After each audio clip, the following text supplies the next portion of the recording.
Welcome to Like Kindly. We often hear that we should be kind and prioritize the needs of others over our own. But does anyone warn us about the dangers of being excessively kind and caring? In a world where our generosity isn't always reciprocated, there are many generous individuals who find that their giving leaves them drained both financially and emotionally. Can excessive kindness even jeopardize our safety? You might be surprised by the negative consequences that can arise from being too nice. Today, I'll outline 8 adverse effects of being overly kind and provide 4 robust strategies to prevent people from taking advantage of your kindness. If you find this video helpful and enjoyable, don't forget to hit the like button and subscribe to our channel so you won't miss any of our videos. Let's dive into Number 1.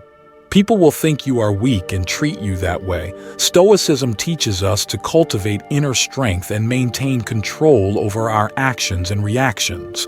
By setting clear boundaries and practicing self-discipline, we demonstrate to others our unwavering commitment to our personal responsibilities and ideals, earning their respect rather than being perceived as weak.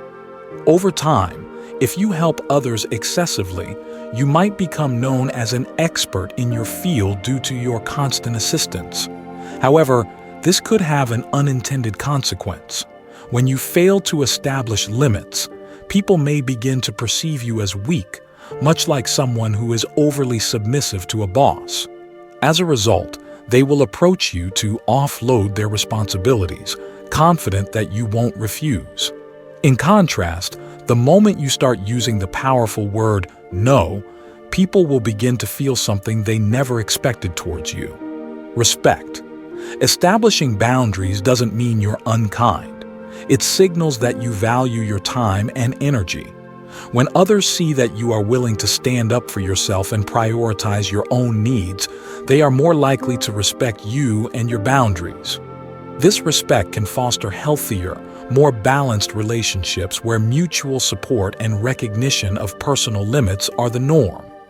Moreover, practicing Stoic principles by maintaining control and setting boundaries helps you avoid burnout and emotional exhaustion. It allows you to focus on your own growth and well-being, ensuring that you are in a better position to help others when truly needed. Remember, true strength lies not in endless giving, but in knowing when to step back and preserve your own well-being. So, while kindness and helpfulness are valuable traits, they must be balanced with self-respect and assertiveness. By doing so, you earn genuine respect from others and build a reputation as a strong, reliable individual who values both personal and communal well-being. Number 2. You'll make people think twice. Stoicism encourages us to do good deeds regardless of others' opinions. By staying true to our beliefs and principles, we create a resilient reputation that can endure any false accusations. Unfortunately, the reality is that genuinely kind individuals are rare in our world. As a result, when you display genuine kindness, people might become suspicious rather than appreciative and grateful. It won't take long for your consistent acts of kindness to raise doubts about your true intentions. People might start questioning what ulterior motives you might have. This skepticism could indicate that you are dealing with particularly suspicious individuals, but it's more likely a reflection of their honest perceptions. Often, those who are overly eager to help might be hiding nefarious plans, making it wise to be cautious and perhaps even refuse their assistance. This doesn't mean you should abandon your principles of kindness and altruism. Instead, it's crucial to balance your generosity with discernment and assertiveness to protect yourself from exploitation. Here are some strategies to help you prevent others from taking advantage of your kindness. Strategy number 1. Pay attention to your feelings because they are communicating something important to you. Drawing from the Stoic principle of self-awareness, it is crucial to reflect on your emotions and desires. By being mindful of how you feel, You can recognize when you are overextending yourself and becoming mentally exhausted. This awareness allows you to adjust your focus and find a healthier balance. Consider how helping others makes you feel. Prioritizing your own well-being and reflecting on your emotions is a deeply kind act towards yourself, and it should leave you feeling uplifted and content. However, if you find yourself feeling overwhelmed, fatigued, resentful, or taken advantage of, it is essential to heed these feelings. If an optional task leaves you feeling this way, don't deceive yourself about its impact.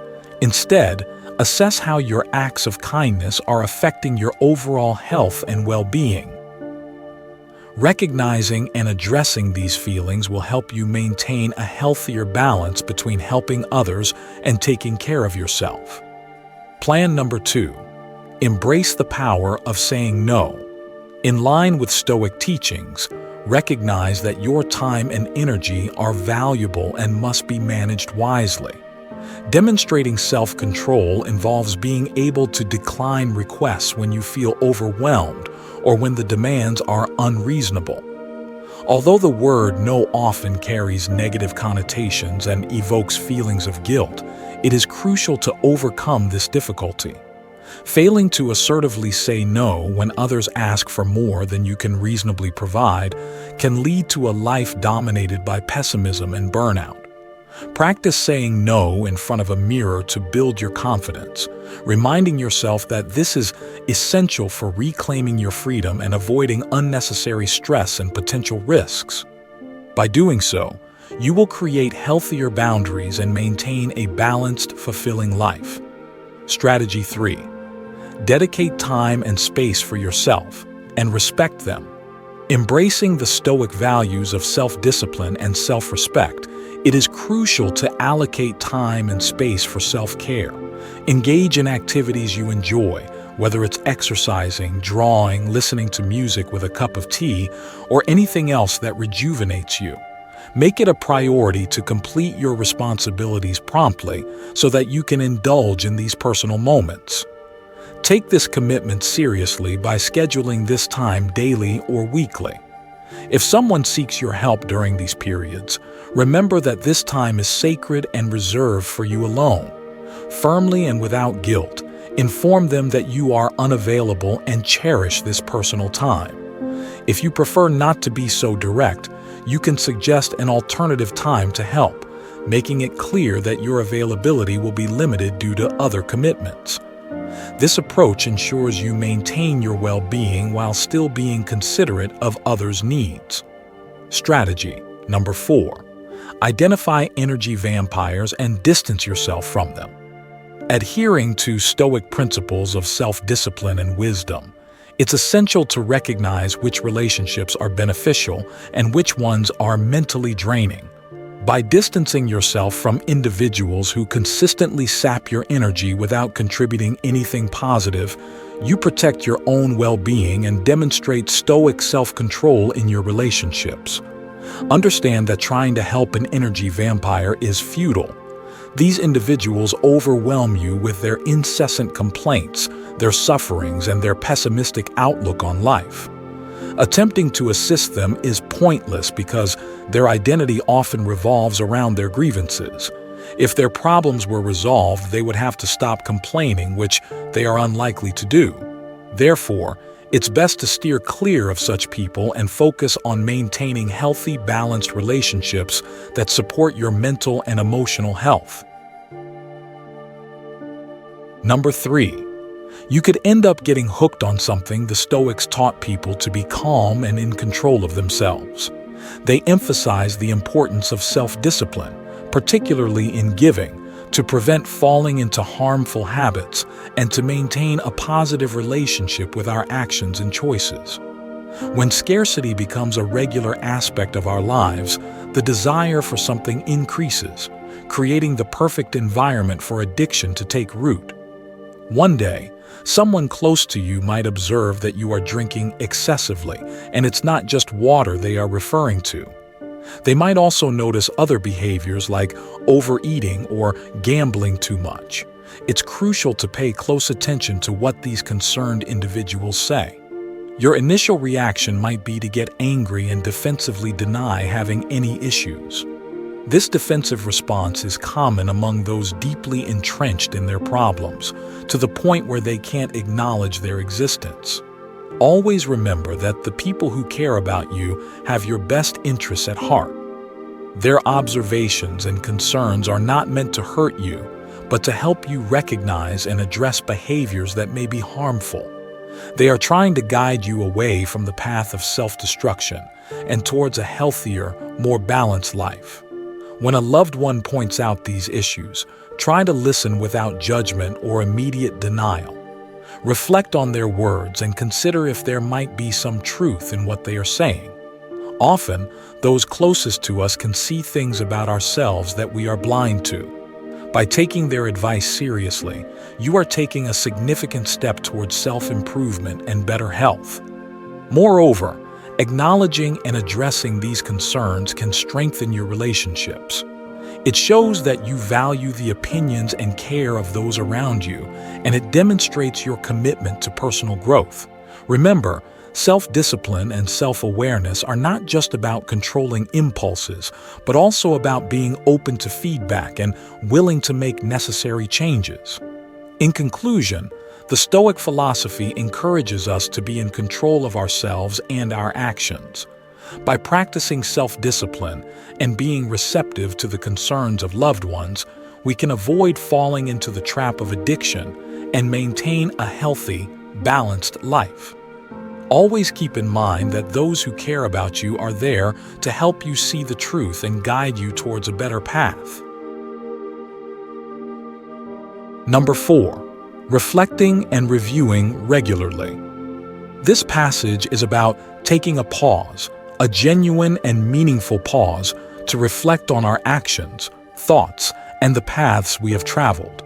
It emphasizes growth, introspection, and aligning our lives with our deepest values. In a fast-paced world, this practice serves as our anchor, ensuring that we are not just swept away by the current, but are navigating towards a direction that is true to us. The Stoics, with their profound understanding of human nature, highly valued the practice of reflection.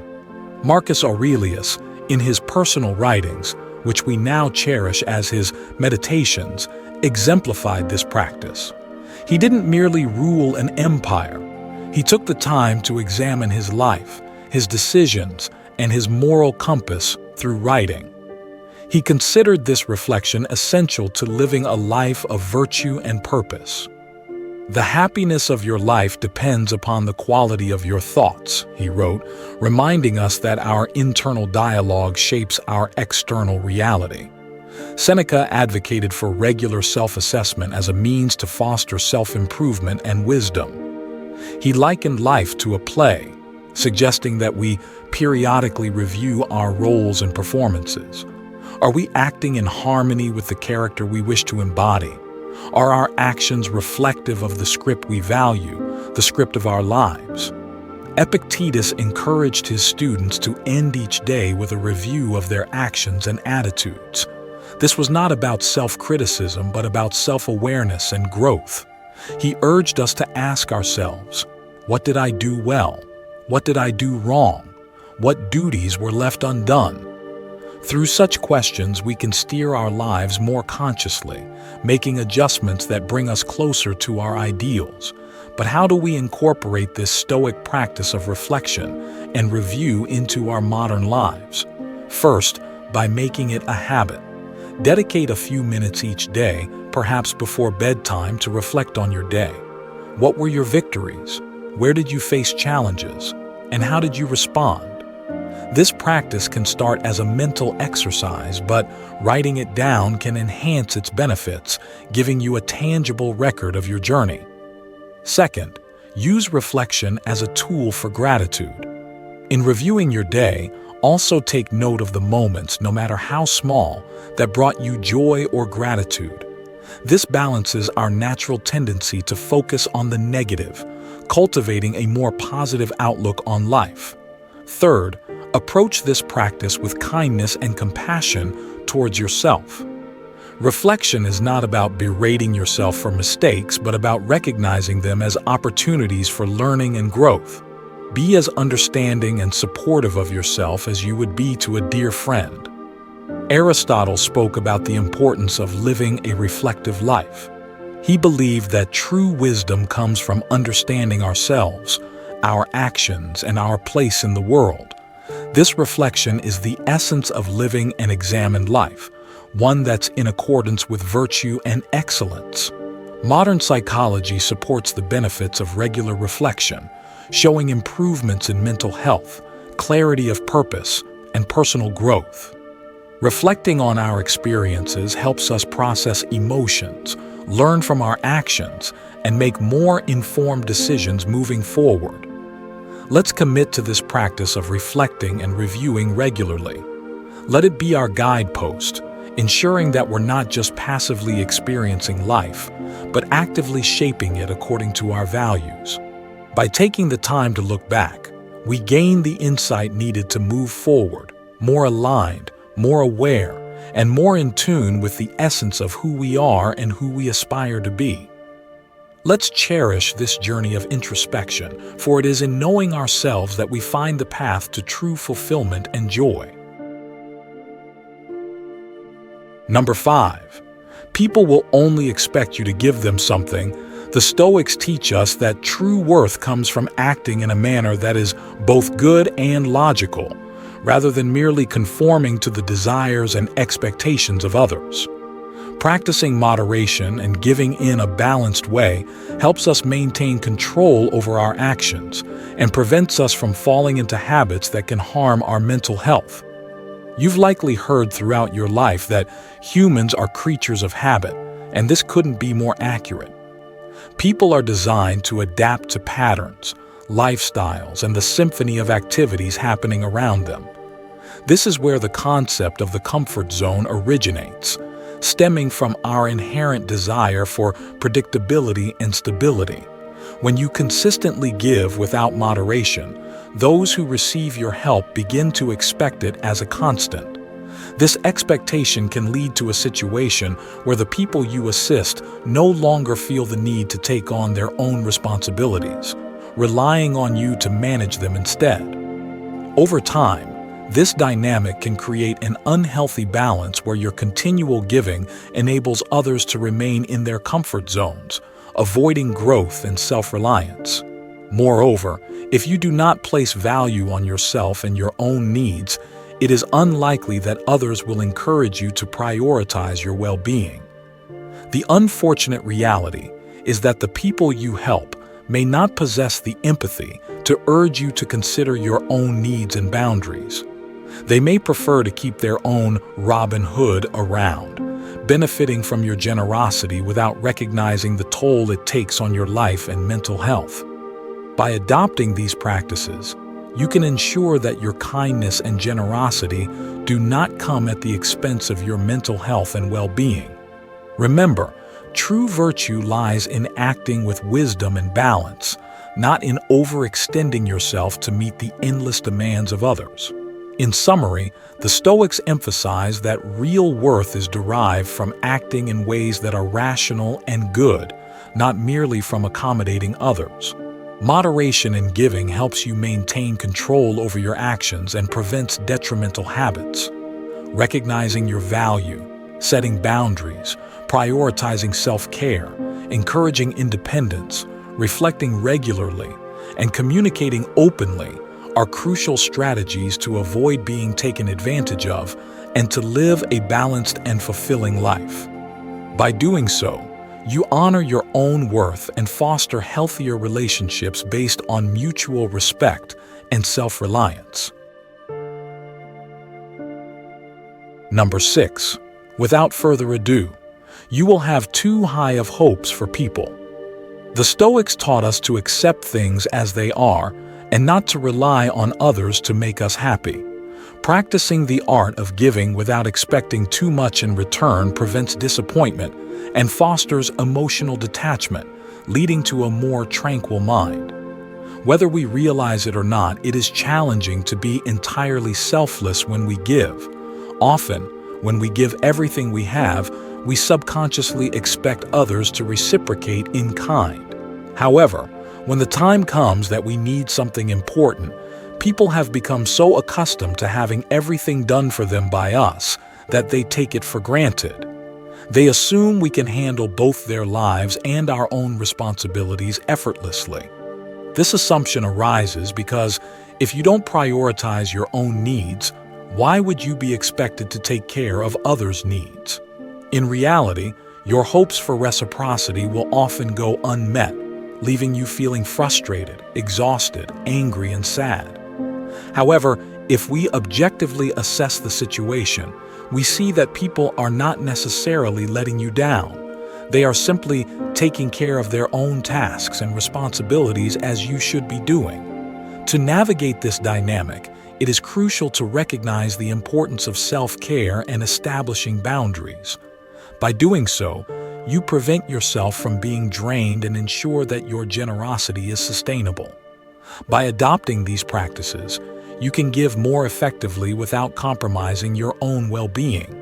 Accepting things as they are, as the Stoics advised, allows you to navigate relationships with a clearer mind and a more balanced approach. Remember, true generosity does not mean sacrificing your own happiness and health. Instead, it involves finding a sustainable way to support others while also taking care of yourself. This balance leads to more genuine and fulfilling relationships, where your kindness is appreciated and respected, not taken for granted. Number 7. Your goals will not be taken into account. The Stoics emphasize living by reason and virtue, setting limits and prioritizing our own responsibilities to maintain balance and protect our identity and well-being. When we consistently prioritize others' needs above our own, we may neglect ourselves and avoid confronting our inner fears and pains. Reflect on how you feel spending a weekend alone or coming home to an empty house. If you engage in numerous activities to escape from yourself, you are merely delaying an inevitable confrontation with your inner struggles. This avoidance can worsen your mood and well-being as you continually put others first. Self-care is vital for health. To help others effectively, you must first ensure you are happy and well cared for. Think of it as not giving someone a chocolate unless you've enjoyed one yourself. Similarly, you shouldn't offer to clean a friend's house until you've cleaned your own and enjoyed some personal relaxation. Start by setting clear boundaries. Define and communicate your limits to prevent burnout and ensure your kindness isn't taken for granted. Prioritize self-care by making time for activities that rejuvenate you, which positions you to support others more genuinely. Manage your expectations about reciprocity to avoid disappointment, and encourage self-reliance in others to lessen your burden. Self-reflection and addressing inner issues are crucial. Facing your fears directly helps you heal and move toward a balanced life. Ignoring them will only lead to greater problems later. In summary, Stoic philosophy teaches us to live by reason and virtue, set limits, and prioritize our responsibilities. By doing so, we maintain balance, safeguard our well-being, and ultimately become better equipped to support others. Self-care is not selfish. It's essential for a healthy and fulfilling life. Prioritize your well-being, set boundaries, and approach life with balance to better support yourself and those around you. Number 8.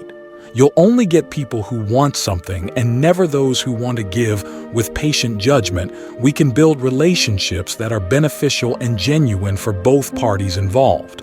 People enter our lives because their energies align with ours.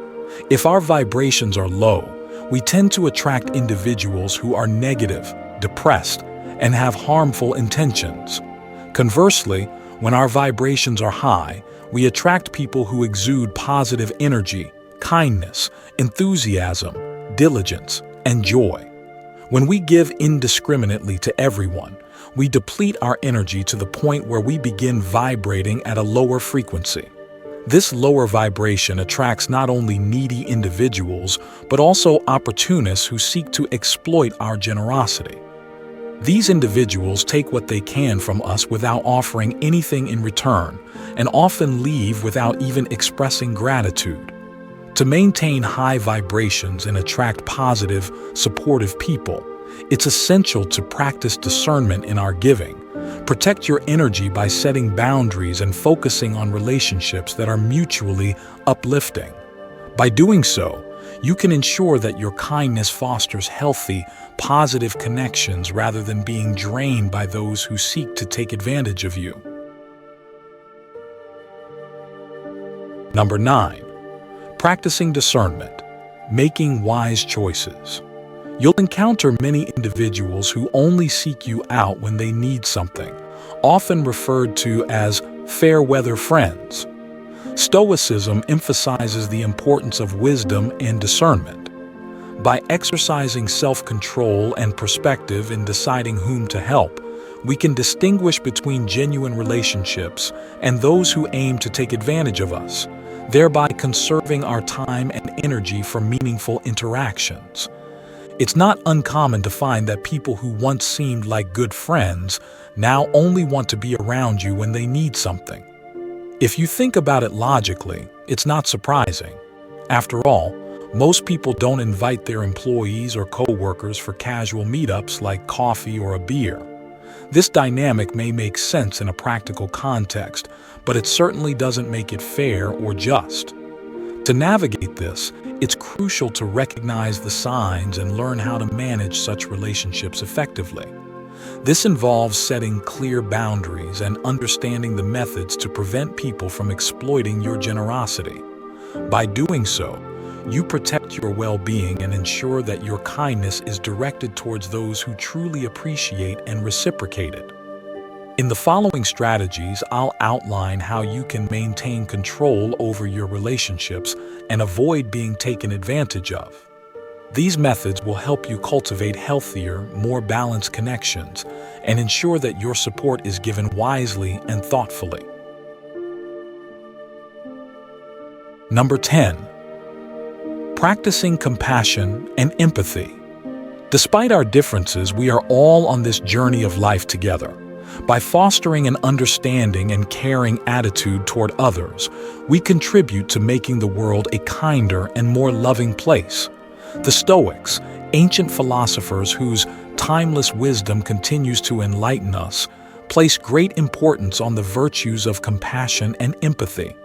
They believed in the interconnectedness of all humans and taught that kindness and understanding are essential aspects of living a virtuous life. Marcus Aurelius reminded us that human beings are social creatures by nature, meant to live in harmony and cooperation with one another.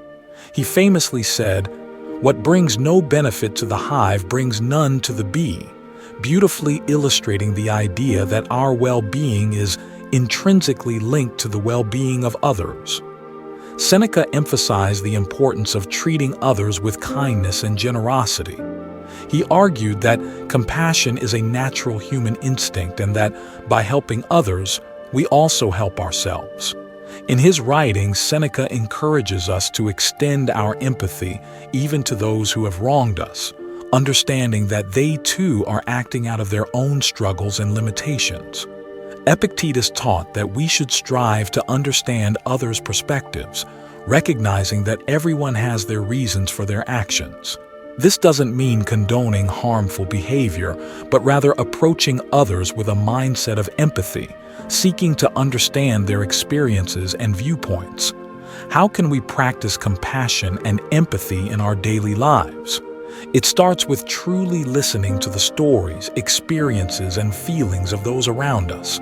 It's about putting ourselves in their shoes, imagining their struggles, joys, fears, and hopes. This act of understanding can bridge the gap between us, fostering a sense of connection and shared humanity. Another way to cultivate compassion and empathy is through small acts of kindness. A smile, a kind word, or a listening ear can significantly impact someone's day. By being present and attentive to others, we signal that they matter and that their feelings and experiences are valid and important. Practicing compassion and empathy also means being there for others in times of need, offering support and understanding without judgment. It's about recognizing the value and dignity of every person, regardless of our differences. The ancient philosopher Aristotle spoke about the importance of friendship and the role of empathy in building strong, meaningful relationships. He believed that true friends share in each other's joys and sorrows, supporting each other with empathy and understanding. Modern psychology supports the Stoic emphasis on compassion and empathy, showing that these virtues not only enhance our relationships, but also improve our own emotional well-being. By caring for others, we foster a sense of belonging, purpose, and happiness in our own lives. That's something they wouldn't tolerate. In conclusion, according to Stoic wisdom, the best measure for most things in life is always the middle ground, and generosity is no exception. If we give too little, we risk being seen as selfish and greedy, while if we give excessively, we can end up completely drained of energy, time, and possibly money as well. So, lean toward the grays, which are often the best choices for finding a balance between addressing others' needs and prioritizing your own. And if you're ever unsure, remember the magic word, no. This is especially important in situations where people might be trying to take advantage of you. We've reached the end of this journey, and I sincerely hope these tips will be of great use to you. Remember, you are a crucial part of this community. If this advice has helped you, made you reflect, or taught you something new, please give it a thumbs up so that more people can discover the powers of Stoic wisdom. And if you haven't already, don't forget to check out our ebook about Stoicism and how to apply it in your own life. Subscribe for a daily dose of Stoic wisdom and growth.